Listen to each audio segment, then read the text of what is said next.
Okay guys, so congratulations Barangay Ginebra ay nilaglag kagad nila ang Magnolia Hotshots. Sayang naman. Tinambakan kagad ang Magnolia Hotshots kaya ang mga kalaban po ng Ginebra either Meralco o kaya NLEX yata, no?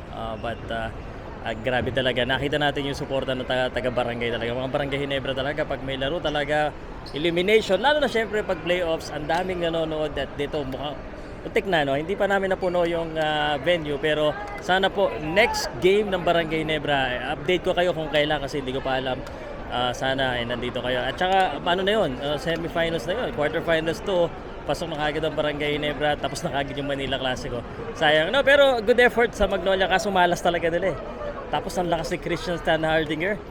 I'm not gonna give you the details kasi mababasa nyo na yung mga expert, di naman tayo expert eh. We're a fan here at of course, ang masasabi ko lang, grabe, consistent yung shoot, yung ano niya, jump shot ni Stan Hardinger. Ano ba, ilang puntos? 36 points.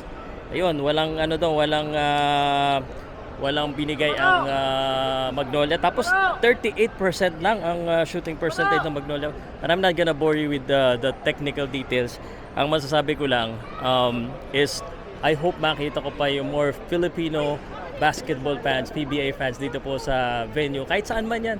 Promise, next game ng Ginebra, kahit Araneta, usually kasi pag Manila. Pero naiintindihan ko talaga pag mga traffic, lalo na pag weekdays, katamad manood. Pero today, ang dami nangyari, no? Of course, nandito si Ina Raimundo kanina, nagpa-picture tayo.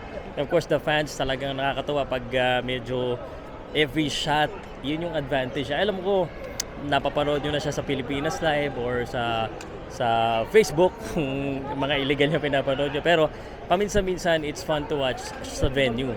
And you know, I'm supporting PBA because you're missing a lot.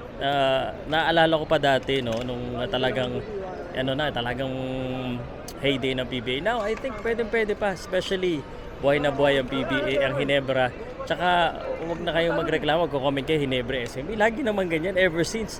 So, okay lang yan. At least yung terra firma bago, no? Tinalo nila San Miguel kanina. Ang galing din. So, anyway, please share, like, comment at mga taga-Barangay Ginebra na nakita ko dito yung mga nangingin na stickers. Thank you so much and sana magkita ulit tayo sa next game. Pakita ko lang sa inyo, ang bilis magligpit ng PBA. So, behind the scenes, syempre, yan ang ating ginagawa. Yan na, labas na daw. Clearing. And so, labas na tayo, uwi na tayo. And again, my name is Pao from Pauka Sports. Please subscribe, hit the notification bell para laging updated sa basketball, boxing at MMA, syempre sa PBA. Bye guys!